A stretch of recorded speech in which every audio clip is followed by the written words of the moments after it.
ಶಿವಾಯ ನಮ. ಎಲ್ರಿಗೂ ನಮಸ್ಕಾರ. ನಾನು ನಿಮ್ಮ ಸಿದ್ಧತಾಯಮ್ಮ. ಪಂಗುನಿ ಉತ್ತರ ಏಪ್ರಿಲ್ 1ನೇ ತಾರೀಕು ಬುಧವಾರ ಬರುತ್ತೆ. ಸುಬ್ರಹ್ಮಣ್ಯ ದೇವಸ್ಥಾನದಲ್ಲಿ ಎಲ್ಲ ದೇವಸ್ಥಾನಗಳಲ್ಲಿ ತುಂಬ ವಿಶೇಷವಾಗಿ ಪೂಜೆ ಮಾಡುತ್ತಾರೆ.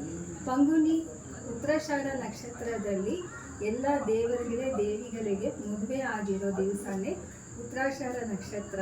ಆ ನಕ್ಷತ್ರದಲ್ಲಿ ದೇವಸ್ಥಾನದಲ್ಲಿ ಶಿವ ಪಾರ್ವತಿ ಉತ್ಸವ ಮೂರ್ತಿ ಇದ್ದರೆ ಮಹಾದೇವ ಕಲ್ಯಾಣ ಉತ್ಸವ ಮಾಡ್ತಾರೆ. ಅದರಿಂದ ಅವತ್ತಿನ ದಿವಸ ತಾವು ಉಪವಾಸ ಇದ್ದು ದೇವಸ್ಥಾನಕ್ಕೆ ಹೋಗ್ಬೋದು. ಇಲ್ಲ ಉಪವಾಸ ಇಲ್ಲ ಆದ್ರೂ ನಾವು ಪೂಜೆ ಮಾಡ್ತೀವಿ ಅಂದ್ರೂ ತಪ್ಪದೇ ಮಾಡಿ. ಮನೆಯಲ್ಲಿ ಸುಬ್ರಹ್ಮಣ್ಯ ದೇವರ ವಿಗ್ರಹ ಇದ್ದರೆ, ವೇಲು ಇದ್ದರೆ ಅಭಿಷೇಕ ಮಾಡಿ.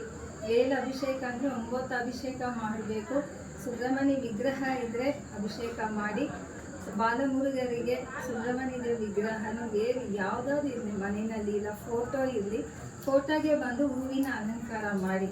ಅವತ್ತು ಪಂಚಾಮೃತ ನೈವೇದ್ಯ ಇಟ್ಟು ಪೂಜೆ ಮಾಡಿ. ಹಾಲು ಅಭಿಷೇಕ ದಾನ ಕೊಡೋರು ಸುಬ್ರಹ್ಮಣ್ಯ ದೇವರಿಗೆ ದೇವಸ್ಥಾನಕ್ಕೆ ಹೋಗಿ ಹಾಲು ಅಭಿಷೇಕಕ್ಕೆ ಹಾಲು ದಾನ ಮಾಡಿ. ಇದು ಒಂದು ಪುತ್ರ ಭಾಗ್ಯ ಬೇಕು. ಮಾಂಗಲ್ಯ ತಡೆ ಆಗ್ತಾ ಇದೆ. ಮನೆಯಲ್ಲಿ ತುಂಬ ಗಂಡ ಹೆಂಡತಿ ಸಮಸ್ಯೆಗಳು ಇವೆ. ಕುಟುಂಬದಲ್ಲಿ ಏನೇ ಕೆಲಸ ಮಾಡಿದರೂ ಆಗ್ತಾ ಇಲ್ಲ. ಮನೆಯಲ್ಲಿ ಕುಟುಂಬದಲ್ಲಿ ಸಂತೋಷ ಇಲ್ಲ. ಆ ಥರ ಎಲ್ಲ ಇದ್ದರೆ ಖಂಡಿತ ಈ ಪಂಗುನಿ ಉತ್ತರಾಷಾಢ ನಕ್ಷತ್ರದಲ್ಲಿ ತಾವು ಪ್ರಾರ್ಥನೆ ಮಾಡಿಕೊಂಡ್ರೆ ಒಳ್ಳೆಯದಾಗುತ್ತೆ. ಅವತ್ತು ಮಾವಿನ ಎಲೆ 9 ಮಣ್ಣಿನ ದೀಪ ಎಳ್ಳೆಣ್ಣೆ ಹಾಕಿ ಹಚ್ಚಿ ಪ್ರಾರ್ಥನೆ ಮಾಡ್ಕೋಬೇಕು. ಎಲೆ ಕೆಳಗಡೆ ಇಟ್ಟು ಮೇಲೆ ಮಣ್ಣಿನ ದೀಪ ಇಡಬೇಕು. ನಿಮಗೆ ಏನಾದರೂ ಈ ಪೂಜೆಯಲ್ಲಿ ಡೌಟ್ ಇದ್ದರೆ ಮಂಗಳವಾರ ಪೂಜೆ ಅಂತ ಸಿದ್ಧತಾಯಿ ಯೂಟ್ಯೂಬ್ ವಿಡಿಯೋ ನೋಡಿ. ಮಂಗಳವಾರದ ಪೂಜೆಯಲ್ಲಿ ಅದು ನಾನು ಹೇಳಿದ್ದೀನಿ, ಮಾವಿನ ಎಲೆನ ದೀಪ ಮತ್ತು ಮಂತ್ರ ಓಂ ಶರವಣ ಭವಾಯ ನಮೋ ನಮಃ ಅಂತ 108 ಸರಿ ಮಂತ್ರವನ್ನು ಹೇಳಬೇಕು. ಮತ್ತು ಕಂದ ಷಷ್ಠಿ ಕವಸ, ಕಂದ ಗುರು ಕವಸ, ಈ ಮಂತ್ರವನ್ನು ತಪ್ಪದೇ ಹೇಳಿ. ಖಂಡಿತ ಒಳ್ಳೆಯದಾಗುತ್ತೆ. ಪಂಗುನಿ ಉತ್ತರಾಷಾಢ ನಕ್ಷತ್ರ ಬಂದು ಬಾಲ ಸುಬ್ರಹ್ಮಣ್ಯ ಅವರಿಗೆ ತುಂಬ ವಿಶೇಷವಾಗಿ ಮಾಡ್ತಾರೆ. ಎಲ್ಲ ದೇವಸ್ಥಾನದಲ್ಲೂ ಉತ್ಸವ ಮೂರ್ತಿ ಇದ್ದರೆ ಕಲ್ಯಾಣ ಉತ್ಸವ ಮಾಡ್ತಾರೆ. ತುಂಬ ಚೆನ್ನಾಗಿರುತ್ತೆ. ತಾವು ಏನೇ ಪ್ರಾರ್ಥನೆ ಅವತ್ತು ಮಾಡಿಕೊಂಡು ನಿಮಗೆ ಖಂಡಿತ ಒಳ್ಳೆಯದಾಗುತ್ತೆ.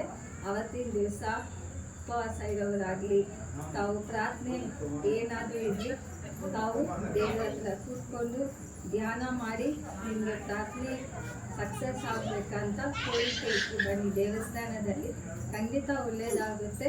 ನಮ್ಮ ಶ್ರೀ ವಚನಾದ ಶಿವಗುರು ದೇವಾಲಯದಲ್ಲಿ ಬಾಲಮುರುಗನಿಗೆ ಅವತ್ತು ಅಭಿಷೇಕ ಅನ್ನದಾನ ಇರುತ್ತೆ. ನಾನು ಭಕ್ತಾದಿಗೋಸ್ಕರ ಪ್ರಾರ್ಥನೆ ಮಾಡ್ಕೊತೀನಿ, ನಿಮ್ಮ ಪ್ರಾರ್ಥನೆ ನಿವೃತ್ತಿ ಆಗಲಿ. ಈಗ ಪುತ್ರ ಭಾಗ್ಯ ತುಂಬ ತಡೆ ಆಗ್ತಾ ಇದೆ ಅಂದರೆ ಅಕ್ಕಿ, ಬೆಲ್ಲ, ಒಂದು ತೊಟ್ಟಿಲು, ಅದು ಬಂದು ಮನೆಯಿಂದನೇ ತಾವು ಒಂದು ಅರ್ಶಿನ ಬಟ್ಟೆಯಲ್ಲಿ ಎತ್ಕೊಂಡು ಬಂದು ದೇವರಿಗೆ ಸಮರ್ಪಣೆ ಆಗಬೇಕು. ಮಾಂಗಲ್ಯ ಭಾಗ್ಯ ತುಂಬ ತಡೆ ಆಗ್ತಾ ಇದೆ ಅಂದರೆ ತಾವು 9 ಸುಮಂಗಲಿ ತಾಯಿಯವರಿಗೆ ವಿವಿಧ ಎಲೆ, ಹಣ್ಣು, ಮಾಂಗಲ್ಯ ಹಗ್ಗ, ಕಡ್ಡಿ ಇಟ್ಟು, ಒಂದು ಕಾಣಿಕೆ ಇಟ್ಟು, ಹೂವು ಇಟ್ಟು ತಾವು 9 ಸುಮಂಗಲಿ ತಾಯಿಯವರಿಗೆ ಬಳೆ, ನಿಮಗೆ ಮನಸ್ಸಿಂದ ಎಷ್ಟು ಕಾಣಿಕೆ ಅವ್ರಿಗೆ ಕೊಡಬೇಕು ಅದರಲ್ಲಿ ಇಟ್ಟು ನೀವು ಕೊಟ್ಟು ಅವರ ಹತ್ರ ಆಶೀರ್ವಾದ ತಗೊಳ್ಳಿ. ಕುಟುಂಬದಲ್ಲಿ ತುಂಬ ಸಮಸ್ಯೆ ಇದೆ, ತುಂಬ ತೊಂದರೆಗಳು ಆಗ್ತಾ ಇದೆ ಅಂದರೆ ತಾವು ಅವತ್ತು ಅನ್ನದಾನ ನಿಮ್ಮ ಕೈಯಿಂದ ಏನಾದರೂ ಪ್ರಸಾದ ಮಾಡಿ ದೇವಸ್ಥಾನಕ್ಕೆ ಹೋಗಿ ಕುಟುಂಬದಲ್ಲಿ ಸಂತೋಷ ಇರಬೇಕು ಅಂತ ಪ್ರಾರ್ಥನೆ ಮಾಡಿಕೊಂಡು ಅನ್ನದಾನ ಮಾಡಿ. ಖಂಡಿತ ಒಳ್ಳೆಯದಾಗುತ್ತೆ. ನಮ್ಮೆಲ್ಲರಿಗೋಸ್ಕರ ನಾವು ನಮ್ಮ ದೇವಸ್ಥಾನದಲ್ಲಿ ಬಾಲಮುರುಗನ ಹತ್ರ ಪ್ರಾರ್ಥನೆ ಮಾಡ್ಕೊತೀನಿ. ನಿಮಗೆ ಏನಾದರೂ ಡೌಟ್ ಇದ್ದರೆ ಕಮೆಂಟ್ಸಲ್ಲಿ ಅಪ್ಡೇಟ್ ಮಾಡಿ. ಶಿವಾಯ ನಮಃ. ಗುರುವೇ ಶರಣ.